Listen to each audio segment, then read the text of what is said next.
অনেকের মনে এমন একটা প্রশ্ন জাগে যে নবীজি সাল্লাল্লাহু আলাইহি সাল্লামের আব্বু আম্মু তারা কি জান্নাতি নাকি জাহান্নামী? এই আলোচনাটা অত্যন্ত অস্বস্তিকর। তারপরও যেহেতু এটা একটা জ্ঞানের এ, এ, আলোচনা, ইতিহাসের আলোচনায়, জ্ঞানের আলোচনা, এটা বারবার উঠে আসে বিভিন্ন ক্ষেত্রে। এটা আলোচনাটা চলমান, এটা একদম এমন না যেটা আলোচনা হয় না, আলোচনা হয় এটা।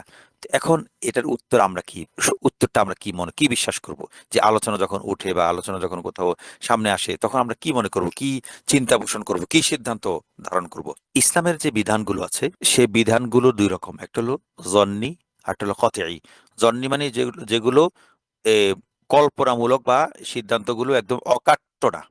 আর কিছু আছে কতঈ, যেমন লা তাকুলুর রিবা, সুদ খেও না, এটা কতঈ, এক অকাট্য হারাম সুদ। খিনজির, শুকরের গোশত খাওয়া হারাম, এটা কতঈ। কিন্তু কিছু বিষয় আছে জন্নি, সেগুলো অকাট্য ভাবে এটা হালাল বা হারাম এমন কিছু বলার সুযোগ কম। যেগুলো কোরআন সুন্নাতে পরিষ্কার ভাবে বলে দেওয়া হয়েছে যে এটা হারাম, এটা হালাল, সেগুলো কতঈ। কিন্তু কিছু বিষয় তো আকিদা যে বিশ্বাসগুলো, আমরা যে বিশ্বাসগুলো, আল্লাহ এক, নবীজি সাল্লাল্লাহু আলাইহি ওয়াসাল্লাম সর্বশেষ রাসূল, এই বিষয়গুলো, আকিদার বিষয়গুলো কতঈ দলিল দ্বারা প্রমাণিত, অকাট্য দলিল দ্বারা প্রমাণিত। আর কিছু বিষয় আছে এ, শাখা বিষয়, আকিদার অংশ না, সে বিষয়গুলো বিশ্বাস করলো না করলো, বা বিশ্বাস করলো বা করা না করার মধ্যে মুসলমানদের ঈমান আকিদায় কোনো ধরনের কোনো প্রভাব পড়ে না, ইসলামের কোনো ক্ষতি হয় না। যেমন আল্লাহ এক, এটা আমাকে বিশ্বাস করতে হবে, যদি না করি তাহলে এটা আমার আমি আমি মুমিনে থাকবো না। আবার কিছু বিষয় আছে যেগুলো আমাকে অকাট্যভাবে সেগুলো সম্পর্কে সুস্পষ্ট কোনো পরিষ্কার ধারণা পোষণ করা, আকিদা পোষণ করা জরুরি না। তেমন একটা বিষয় হলো যে নবীজির পিতামাতা কি জান্নাতি নাকি জাহান্নামী, এই বিষয়ে আমার সুস্পষ্ট কোনো আকিদা বিশ্বাস পোষণ করা না করার সাথে আমার ঈমানের কোনো সম্পর্ক নেই। তো আমরা এই বিষয়টা কিভাবে, এই এই যে একটা বিতর্ক, নবীজির আব্বু আম্মু তারা কি জান্নাতি না জাহান্নামী, এই বিষয়ে আমরা কোন পক্ষে যাব? আমরা এই বিষয়ে আমাদের ব্যক্তিগত খেয়াল হলো, আমরা এই ক্ষেত্রে আদব, ভালোবাসা, শ্রদ্ধাটাকে প্রাধান্য দিব। যেহেতু এই বিষয়ে সুনির্দিষ্ট ঐক্যমত্য নেই যে নবীজির আব্বু আম্মু কি জান্নাতি না জাহান্নামী, এ বিষয়ে সর্বসম্মত কোনো মত নেই। উভয় পক্ষে ওলামায়ে কেরাম আছেন। আমরা তাহলে কোন কোন দিকে যাব? আমরা আগে যেটা বললাম, আমরা এই ক্ষেত্রে নবীজির প্রতি ভালোবাসা, শ্রদ্ধা, আন্তরিকতা, আদবকে আমরা প্রাধান্য দিব। একটা বিষয় আমরা জানি যে কোন মুজতাহিদ, কোন ফকি যখন গবেষণা করেন, গবেষণা করতে গিয়ে ইসলামের কোন ফতোয়া মাসালা বের করেন, মাসালা বের করতে গিয়ে তিনি যদি সঠিক পদ্ধতি অবলম্বন করে ইজতিহাদ করতে গিয়ে যদি তিনি ভুল করেন, তাহলে একটি সওয়াব পান। আর ইজতিহাদ করতে গিয়ে সঠিক সব পদ্ধতি, ইজতিহাদের যথাযথ নিয়ম পালন করে যদি তিনি ইজতিহাদটা সঠিক করেন, তাহলে দুইটি সওয়াব পান। এখন আমাদের সামনে নবীজির আব্বু আম্মু জান্নাতি না জাহান্নামী, এটি একটি ইজতিহাদি বিষয়। তো এই ইজতিহাদি বিষয়ে যদি আমরা নবীজির আব্বু আম্মুকে জান্নাতি ভাবে, তার সম্পর্কে আমরা, এই দুইজন সম্পর্কে আমরা সুধারণা পোষণ করব। কি সুধারণা? যে আল্লাহ তাআলা তাদের ব্যাপারে ভালো ফয়সালা করবেন, উত্তম সঠিক ফয়সালা। আল্লাহ তো সব ফয়সালা সঠিক করেন, আল্লাহ তাদের ব্যাপারে উত্তম ফয়সালা করবেন। এই উত্তম ফয়সালা কি? আমরা তাদের জান্নাতি হওয়ার ব্যাপারে আমরা এই ব্যাপারে আশাবাদী হব। এখন হয় তাদের বাবা নবীজির আব্বু আম্মু জান্নাতি বা জাহান্নামী, দুটা। তো জান্নাতি হওয়াটা যদি সঠিক হয়, তাহলে যে এই বিষয়, এই পক্ষে যারা ইজতিহাদ করবে তারা দুটি সওয়াব পাবেন। আর নবীজির আব্বু আম্মু যদি জান্নাতি না, নবীজির জান্নাতি না, এটা যদি সঠিক হয় তাহলে দুই সওয়াব। আর জান্নাতি যদি এটা সঠিক হয়, তার আব্বা আম্মা জান্নাতি, তাহলে এটা সঠিক হলে দুইটি সওয়াব। আর জান্নাতি না, এটা সঠিক হলে দুটি সওয়াব। যেটাই সঠিক হোক। এখন যদি কোনো আলেম মনে করেন যে নবীজির আব্বু আম্মু জান্নাতি না, এবং এটাই যদি সঠিক হয়, সঠিক কোনটা সেটা আল্লাহ তাআলাই কিয়ামত ময়দানে আমরা বুঝতে পারবো। এখন সঠিক কোনটা ভুল কোনটা এটা আমরা আমরা অকাট্যভাবে বলতে পারবো না। যদি কেউ মনে করে, কোনো আলেম যদি মনে করেন যে নবীজির আব্বু আম্মু জান্নাতি না, এবং তার এই সিদ্ধান্তটা সঠিক হয়, তাহলে তিনি দুটি সওয়াব পাবেন। আর নবীজির আব্বু আম্মু জান্নাতি, এটা সঠিক না মনে করি আর কি, ধরে নিলাম, তাহলে এটা একটা ইজতিহাদ। তাহলে এই জান্নাতি না মনে করলে, নবী আব্বু আম্মুকে জান্নাতি মনে করলে কয়টি সওয়াব? একটি সওয়াব। কারণ যদি সঠিক জান্নাতি না সেটা সঠিক হয়, ওখানে দুইটা সওয়াব। আর নবীজির আব্বু আম্মু জান্নাতি, এই ইজতিহাদটা যদি ভুল হয়, তাহলে এখানে একটা সওয়াব। তো আমাদের কথা হলো, আমরা ইজতিহাদটা ভুল করে হলো একটা সওয়াব নিয়ে আমরা সন্তুষ্ট থাকবো। একটা সওয়াব কি, নবীজির আব্বু আম্মু জান্নাতি, এই সিদ্ধান্তটাকে যারা ভুল মনে করেন, ইজতিহাদটাকে ভুল মনে করেন, তা আমরা আমরা এই ভুল ইজতিহাদটাই আঁকড়ে ধরতে রাজি। এটা আমরা প্রস্তুত যে ইজতিহাদটা সঠিক করে নবীজির আব্বু আম্মুকে জাহান্নামী মনে করা, আর ইজতিহাদটা একটু ভুল করে, ভুল ইজতিহাদ করে নবীজির আব্বু আম্মুকে জান্নাতি মনে করাটাকে আমরা বেশি প্রাধান্য দিব। এটাই নবীজির প্রতি ভালোবাসা, শ্রদ্ধা, আবেগের দাবি। এটা একটু আমাদের মূল কথা। এখন এ বিষয়ে আমরা কয়েকটা বিষয় আছে, যেমন নবীজি আল্লাহ তাআলা কোরআনে বলেছেন, বিসমিল্লাহির রহমানির রহিম, ওমা কুন্না মুআযযিবিনা হাত্তা নাবআসা রাসূলা। সূরা বনী ইসরাইলের 15 নম্বর আয়াত, যে আমি আল্লাহ তাআলা বলছেন, আমি কোন রসূল না পাঠানো পর্যন্ত কাউকে শাস্তি দিই না, আযাব দেই না। তো এতে কোনো সন্দেহ নেই যে নবীজি সাল্লাল্লাহু আলাইহি সাল্লাম আসার আগে, ইসমাঈল আলাইহিস সালামের পরে কুরাইশদের কাছে কোনো সতর্ককারী বা কোনো নবী রাসূল আসেননি। এই ইসমাইল আলাইহিস সালাম থেকে শুরু করে নবীজি সাল্লাল্লাহু আলাইহি সাল্লাম পর্যন্ত দীর্ঘকাল মক্কায় কোনো নবী আসেনি। এই দুইজন নবী আসার মধ্যবর্তী সময়টাকে বলা হয় ফাতরা, এটা বিরতির কাল। তো এই একটা কথা এমন আছে, ফিকের একটা মাসালা আছে, আহলুল ফাতরা, যারা দুই নবীর আগমনের মধ্যবর্তী সময় যারা জীবন যাপন করে, আল্লাহ তাআলা তাদেরকে সরাসরি শাস্তি দিবেন না, তাদেরকে আল্লাহ তাআলা একটা সুযোগ দিবেন। সুযোগ কি? তাদের সামনে হকটা উপস্থাপন করবেন, তাওহীদটা উপস্থাপন করবেন, তারা যদি মেনে নেন তাহলে আল্লাহ তাআলা তাকে জান্নাত দিবেন, না মেনে নিলে তো জাহান্নাম দিয়ে দিবেন। তো নবীজির পিতা মাতা আব্দুল্লাহ এবং মা আমেনা হলেন এই আহলুল ফাতরার অধিবাসী। দুই নবীর মধ্যবর্তীকালে তারা এসেছেন। তো তো তাদেরকে, তো আল্লাহ তাআলা একটা আয়াত, আমাদের পক্ষে একটা আয়াত আমরা আনি এই পক্ষে, যে ওমা কুন্না মুআযযিবিন হাত্তা নাবআসা রাসূলা, আমরা রসুল পাঠানোর আগ পর্যন্ত কোনো সম্প্রদায়কে আযাব দিই না। তো নবীজির আব্বু আম্মুর সময় কোনো নবী রাসূল ছিলেন না, তার মানে তারা এই আযাব দিবেন না, এই সময়কালের মধ্যে আব্বু আম্মু পড়েছেন। একটা বিষয়। দ্বিতীয় বিষয় হলো, এখান থেকে সূত্র বের করেছেন যে আহলুল ফাতরা, দুই নবীর মধ্যবর্তী সময়ে যারা বাস করবেন, আল্লাহ তাআলা তাদেরকে জাহান্নামের শাস্তির মুখোমুখি করবেন না। তো জাহান্নামী তাদের সামনে অপশন দিবেন, তুমি দেখো, তুমি তোমার সামনে এই আল্লাহ এক তাওহীদ আর সামনে শিরক, তুমি কোনটা বেছে নেবে? তো যদি তাওহীদটা বেছে নেয়, আহলুল ফাতরা যারা দুই নবীর মধ্যবর্তী সময়ে জীবন যাপন করে গেছেন, তাদেরকে আল্লাহ তাআলা জান্নাত দিয়ে দিবেন। তো আমরাও আব্দুল্লাহ এবং আমিনা মা আনার জন্য এই অপশনের বা তারা এই সুযোগ লাভ করবেন, আমরা এই আশাবাদী। আর মধ্যখানে যে ঈসা আলাইহিস সালাম এসেছিলেন, তিনি কোনো বিশ্ব নবী ছিলেন না। ওয়া রাসূলান ইলা বানি ইসরাঈল, আল্লাহ তাআলা কোরআনে বলছেন যে বনি ইসরাইল, ঈসা আলাইহিস সালামকে আল্লাহ তাআলা বনি ইসরাইলের জন্য পাঠিয়েছেন। তিনি ব্যাপক বড় কোনো নবী না। তার অনুসারীরা তাকে সারা বিশ্ব জুড়ে দাওয়াত দিয়েছে, এটা তাদের দায়িত্ব ছিল না। তাদের ঈসা আলাইহিস সালাম বিশ্বজনীন নবী ছিলেন না, তিনি শুধু বনি ইসরাইলের জন্য প্রেরিত হয়েছিলেন। তবে যারা মনে করেন নবীজির পিতা জাহান্নামী, তারা একটা যুক্তি দেন, তারা একটা হাদিস দেন। হাদিসটা কি? একজন বিখ্যাত সাহাবী আছেন, যে আবু হোজাইফা। বদর যুদ্ধের দিন আবু হোজাইফার পিতা ছিল ওতবা ইবনে রবিআ। ওতবা ইবনে রবিআ বদর যুদ্ধে নিহত হয়েছিল। তিনি, আবু হোজাইফার পিতা আবু হোজাইফা মুসলিম, তিনি বদরের মুসলমানদের পক্ষে জিহাদ করেছেন। আর তার বিপক্ষে এই কোরাইশদের মধ্যে ওতবা ইবনে রবিআ ছিল, সে নিহত হয়েছে। তো বাবার লাশ দেখে আবু হুযায়ফা কাঁদছিলেন।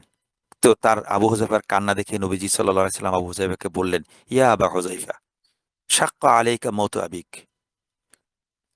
আবু হুযায়ফা, বাবার মৃত্যু কি তোমাকে কষ্ট দিচ্ছে? তখন আবু হুযায়ফা বললেন, নাম ইয়া রাসূলুল্লাহ, হ্যাঁ, আমি আমার বাবার মৃত্যুতে খুব কষ্ট পাচ্ছি। তবে কষ্টটা বাবার মৃত্যু বলতে বাবাকে হারানোর যে বিষয়, ও বিষয় না। কারণ তবে আমার বাবার মৃত্যুতে কাঁদছি এজন্য যে ইন কানা লি আবি লা রা'য়ান ওয়া হিকমাতান, যে আমার আব্বু অত্যন্ত বিচক্ষণ এবং সুদৃঢ় দৃঢ় মতামতের অধিকারী ছিলেন। তার ভিতর প্রজ্ঞা ছিল।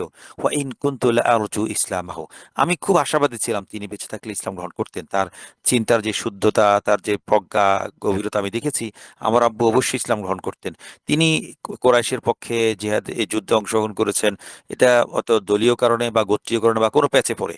তখন নবীজি সাল্লাল্লাহু আলাইহি সাল্লাম আবু হুযায়ফাকে সান্ত্বনা দিতে গিয়ে একটা কথা বলেছেন। ক্বালা, নবীজি বললেন, হাফবিন আলাইক, শান্ত হও আবু হুযায়ফা, শান্ত হও। আবি ওয়া আবুকা ফিন্নার, শান্ত হও, তুমি কষ্ট পেও না, আমার আব্বা তোমার আব্বা দুজনে জাহান্নামী। এটা সহিহ হাদিস। এখন এই যে হাদিসের জবাব কি? নবীজি থেকে সরাসরি তার বাবাকে জাহান্নামী বলেছেন, ফিন্নার বলেছেন। তা আমরা ওলামায়ে কেরাম যারা নবীজির আব্বু আম্মুকে জান্নাতি বলে বলে থাকেন, দাবি করেন, তারা বলেন যে নবীজির এই বক্তব্যটা হলো জন্নি।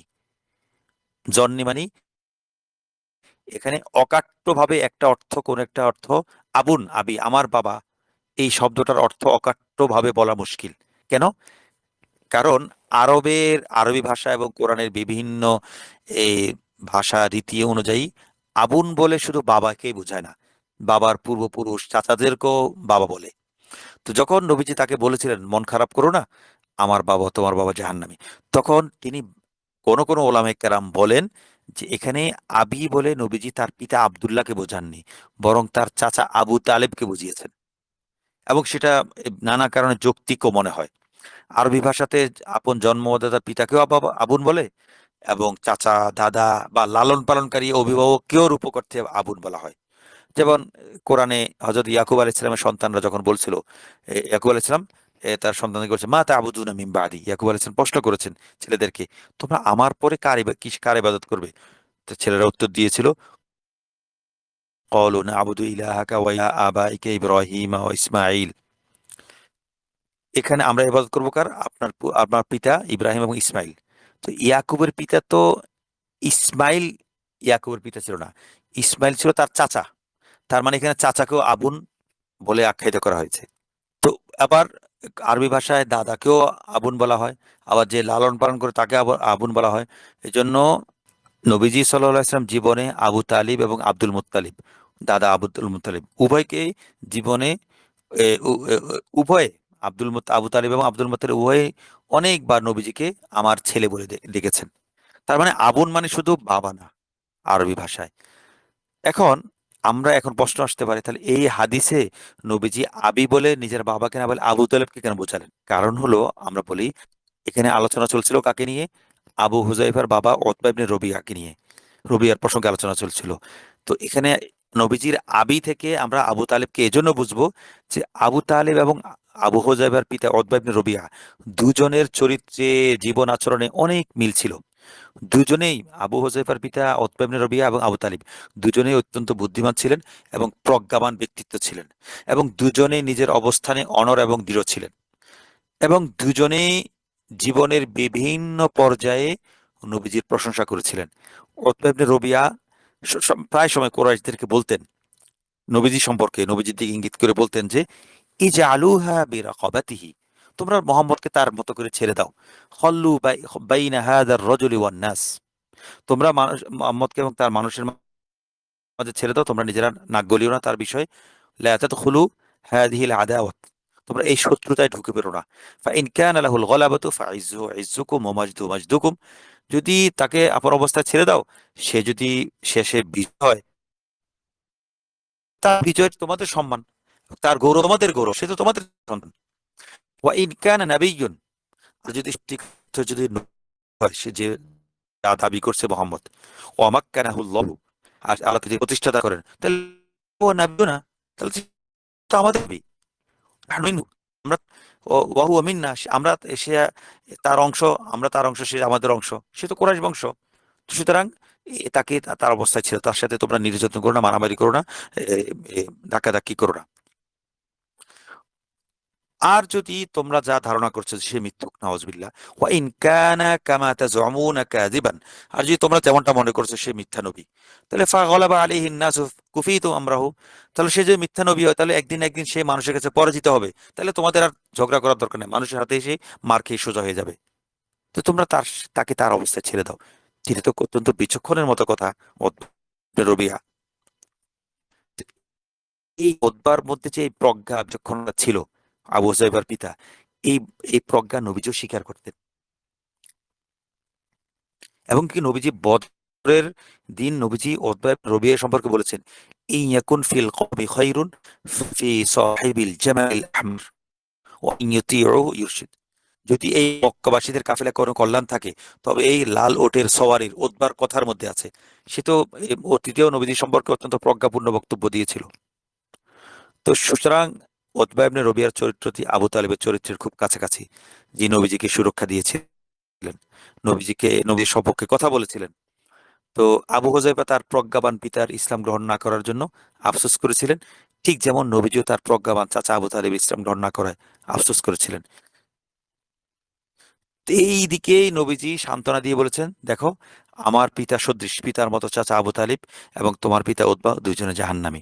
হাদিসটির প্রকৃত অর্থ ওলামা কেরাম, কোন ওলামা কেরাম এই অর্থ নিয়েছেন। তো যারা আবি ও আবু কাফিন্নার বলে নবীজির বাবাকে জাহান্নামী সাব্যস্ত করতে চান, তাদের জন্য আমাদের এই জবাব, এবং আমাদের এই জবাবটা যদি ভুলও হয় তাহলে আমরা একটি সওয়াব পাবো। তো একটি সওয়াব পেয়েও আমরা নবীজির বাবা মা সম্পর্কে শ্রদ্ধাপূর্ণ অবস্থান ধারণা পোষণ করতে আমরা প্রস্তুত। একটা বিষয়। আরেকটি বিষয় হলো, নবীজি সাল্লাল্লাহু আলাইহি সাল্লাম মায়ের কবর জিয়ারত করেছিলেন। নবীজি তার আরেকটা হলো, আর নবীজির মা জাহান্নামী, এই পক্ষে যুক্তি দিতে গিয়ে অনেকে বলেন, কোন আলেম বলেন যে নবীজি রবের কাছে, আল্লাহ তাআলার কাছে মা আমিনার জন্য ইস্তিগফারের অনুমতি চেয়েছিলেন যে, এ আল্লাহ, আমি আমার মায়ের জন্য ক্ষমা প্রার্থনা করব। আল্লাহ তাআলা নবীজিকে মায়ের জন্য ইস্তিগফার করার অনুমতি দেননি। এখান থেকে কেউ কেউ বলেন নবীজির মা জাহান্নামী। নাউজুবিল্লাহ, আমরা এমন কথা বলতে রাজি নই। যে যদি জাহান্নামী হয় এটা আল্লাহর ফায়সালা, কিন্তু আমরা বলতে রাজি নই। তো তাহলে এই যে নবীজিকে ইস্তেগফার করতে দিলেন না মায়ের জন্য, তাহলে এটা কি বলে? এটা নবীজির মা ইস্তেগফার ক্ষমা পাওয়ার উপযুক্ত নয় বলেই তো। আমরা এটার এই হাদিসের একটা জবাব এভাবে দেই, নবীজি আল্লাহর কাছে মায়ের জন্য ইস্তেগফার করার অনুমতি চেয়েছিলেন, আল্লাহ অনুমতি দেননি। মায়ের কবর জিয়ারত করার অনুমতি চেয়েছিলেন, আল্লাহ তাআলা কবর জিয়ারত করার অনুমতি দিয়েছেন নবীজিকে।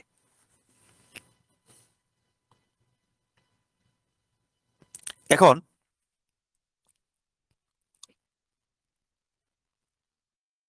তাহলে এই রহস্যটা কি এখানে? সেকালে আরবদের মধ্যে ইসলাম গ্রহণ করার ক্ষেত্রে সবচেয়ে বড় বাধা কি ছিল? মা ওয়াজাদনা আলাইহি আবানা, বাপ দাদার অন্ধ অনুকরণ। তারা তারা বলতো কি, আমাদের বাপ দাদারা যে ধর্মের উপর ছিল আমরা তা ছাড়তে পারবো না। এটা ছিল আরবদেরকে ধোঁকা দেওয়ার জন্য শয়তানের সবচেয়ে বড় ফাঁদ, যে বাবা মায়ের ধর্ম, আবু তালেব ওই ফাঁদে পড়েছিলেন, আমরা বাবা মায়ের ধর্ম ছাড়া যাবে না।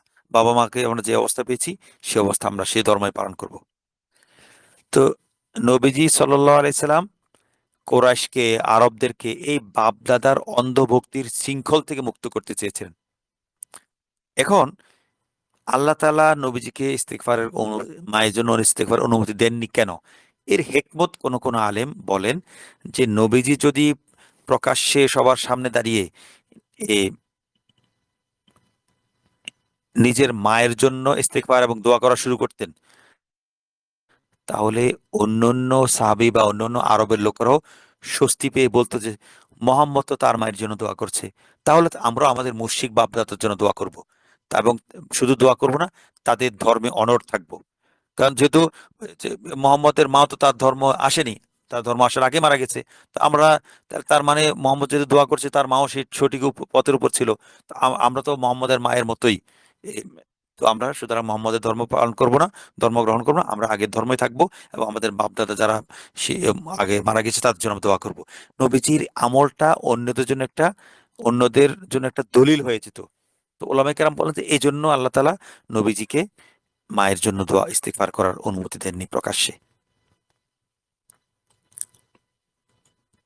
এখন একটা প্রশ্ন আসতে পারে, নবীজি দূর থেকে মায়ের জন্য ইস্তিগফার দোয়া করলেন, কোনটা বেশি উত্তম? আর নবীজি সশরীরে মায়ের কবরে যাওয়ার অনুমতি দিলেন। আল্লাহ তাআলা নবীজিকে দূর থেকে ইস্তেগফার করতে নিষেধ করলেন মায়ের জন্য, কিন্তু নবীজিকে মায়ের কবরে যাওয়ার অনুমতি দিলেন। তো মায়ের কবরে সশরীরে যাওয়া বেশি, এটা এটা এক ধরনের ইস্তেগফার না? এটা প্র্যাকটিক্যাল ইস্তিগফারে আমলি, প্র্যাকটিক্যাল ইস্তেগফার না?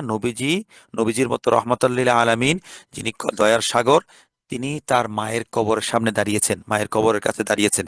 এই দাঁড়ানোটা একটা জীবন্ত ইস্তিগফার না তার মায়ের জন্য? অবশ্যই। বরং এটা দূর থেকে ইস্তেগফার করার চেয়ে সরাসরি নবীজির যে মায়ের কবরে হাজির হয়েছেন, এটা আরো বেশি বড় ইস্তিগফার বলে আমরা মনে করি। নবীজির মতো পবিত্র বরকতময় সত্তা যখন কোনো সাধারণ মানুষের কবরের পাশে দাঁড়ায়, তখন কি কোনো জ্ঞানী বুদ্ধিমান ব্যক্তি, জ্ঞান সম্পন্ন ব্যক্তি কি বলতে পারবে যে কবরের সামনে নবীজি দাঁড়িয়েছেন এবং আল্লাহর অনুমতিক্রমে দাঁড়িয়েছেন, সেই কবর নবীজির রহমত এবং বরকত থেকে বঞ্চিত হয়েছে? এটা কেউ দাবি করতে পারবে না। এখান থেকে আমরা বলি যে নবীজির মাকে আল্লাহ তাআলা ক্ষমা করেছেন। নবীজির মা ক্ষমাপ্রাপ্ত বলেই আল্লাহ তাআলা নবীজিকে তার মায়ের কবরের সামনে দাঁড়ানোর অনুমতি দিয়েছেন। তা আমরা বলবো যে নবীজিকে ইস্তেগফারে কওলি, মানে মৌখিকভাবে ইস্তেগফারের অনুমতি দেননি, কিন্তু আল্লাহ তাআলা নবীজির সশরীরে নবীজির মায়ের কবরের সামনে হাজির করে এটাকে ইস্তেগফারে আমলি প্রমাণ করেছেন।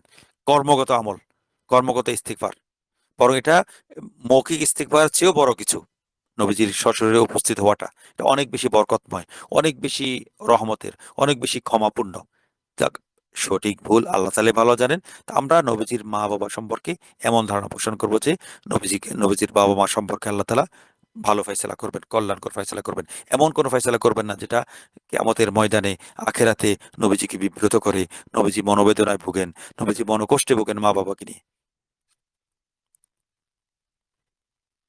নবীজির যখন গর্ভে ধারণ করেছেন মা আমেনা, তখন মা আমেনা কি করেছিলেন?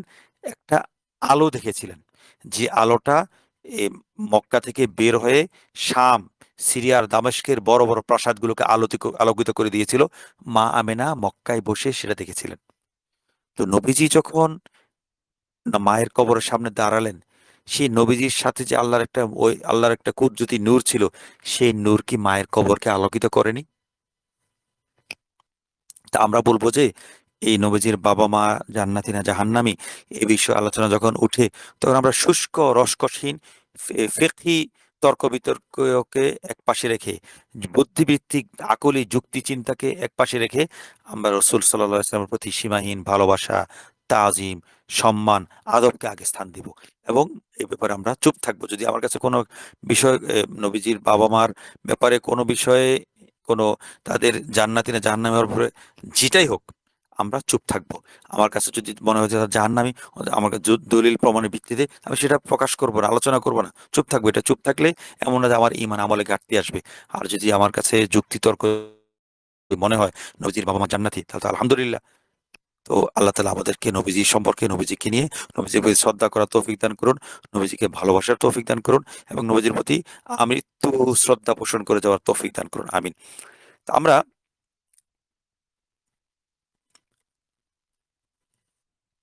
এই পর্বে নবীজির বাবা মাকে নিয়ে আলোচনা, এবার আমরা নবীজির জন্মের পর্বে প্রবেশ করবো ইনশাল্লাহ।